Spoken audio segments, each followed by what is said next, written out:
दोस्तों, आप सब लोगों को हेमंत पांडे का नमस्कार। ये अपील या ये वीडियो मैं उन लोगों के लिए बना रहा हूँ जो महानगरों से या शहरों से गांव जा रहे हैं। यहाँ की मुसीबत को उन्होंने इतने दिन झेला, लेकिन अब वो नहीं झेल पाए और किसी तरह किसी भी प्रकार से, चाहे बस से हो, ट्रेन से, वो गाँव में जा रहे हैं। लेकिन इसका सीधा सीधा नुकसान अब उन जगहों पर हो रहा है, उन गाँवों में हो रहा है या उन पहाड़ों में हो रहा है जहाँ अभी तक लोग बचे हुए थे। आपकी वजह से वहाँ पर बहुत दिक्कत हो रही है, परेशानियाँ हो रही हैं। शासन प्रशासन सब हिला हुआ है, क्योंकि इस बीमारी से बचने की ना कोई किताब है, ना कोई नियम है, ना कोई कायदे हैं। सिर्फ यही है कि आप डिस्टेंस बना के चलिए, अपने आप को बचा के चलिए, दूसरे को बचा के चलिए। लेकिन ऐसे में घटना ये हो रही है कि कुछ लोग क्वारंटाइन सेंटर से भाग करके चले जा रहे हैं। आपको अपने गाँव से, अपने पहाड़ों से मोहब्बत है, प्यार है, ये हम भी जानते हैं। लेकिन आपके इस प्यार की वजह से, क्वारंटाइन से भागने की वजह से, आपके घर वाले, आपके परिवार वाले, आपके चाहने वाले, आपके शहर के लोग अगर उस बीमारी से ग्रसित हो जाएंगे तो ये बहुत दुख की बात होगी। आप लोगों को मैं जानता हूँ कि हर एक व्यक्ति को अपनी जगह से, अपने गांव से प्यार होता है। मुसीबत में अपनी ही जगह काम आती है, अपना ही घर काम आता है, अपना ही गांव काम आता है। लेकिन ये मुसीबत जो है सोच समझ करके चलने वाली है।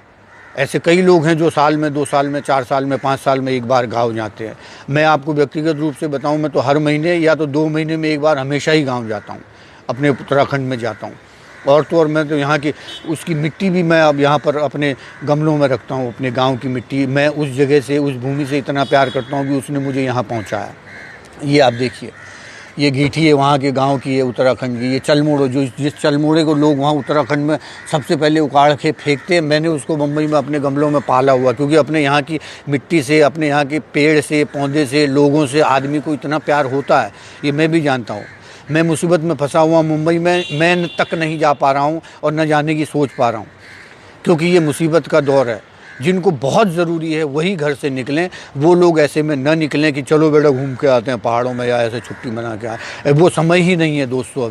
अभी अपने आप को बचाए रखने का टाइम है। पूरा शासन प्रशासन हिला हुआ है। कंप्लेन जगह जगह से आ रही है, कई जगह से पुलिस के दुर्व्यवहार की भी सूचना आ रही है। लेकिन अभी किसी को दोष देने की आवश्यकता नहीं है, पक्ष विपक्ष की बात करने की आवश्यकता ही नहीं है, राजनीति की बात करने की आवश्यकता ही नहीं है। अभी है देश को, राज्य को, शहर को, गांव को, परिवार को कैसे बचाएं। तो इसलिए आप सोच समझ कर ही अपने घर जाएं, अपने गांव जाएं। थोड़े समय की बात और है, इतना समय सब लोगों ने मुसीबत में काटा है, तो आप लोग भी थोड़ा धैर्य और रखिए। जो अति मुसीबत में, जो सड़कों पे हैं, जिनके पास रहने को घर नहीं है, वो लोग जा रहे हैं क्योंकि उनके पास ऑप्शन नहीं है। लेकिन बाकी लोगों से मैं निवेदन करूंगा कि वो अभी ऐसे में मत जाएं। सरकार, प्रशासन, हर आदमी हिला हुआ है, कुछ समझ ही नहीं आ रहा। तो ऐसे में हमारा धैर्य इस सरकार को, देश को, राज्य को बचाएगा। इस धैर्य रूपी आभूषण को आप बनाए रखें, बचाए रखें, और अपने परिवार को बनाए रखें, बचाए रखें। उन पहाड़ों को बचाए रखें जितने दिनों से, महीनों से उन्होंने तपस्या करके अपने पहाड़ों को बचाया था, रोग मुक्त रखा था। सिर्फ एक आध जिले रेड जोन में, बाकी सब ग्रीन में चले गए। तो उन लोगों को अब और ख़तरा बढ़ गया, क्योंकि वहाँ अगर किसी को कुछ हो गया तो कुछ हॉस्पिटल भी नहीं है वहाँ।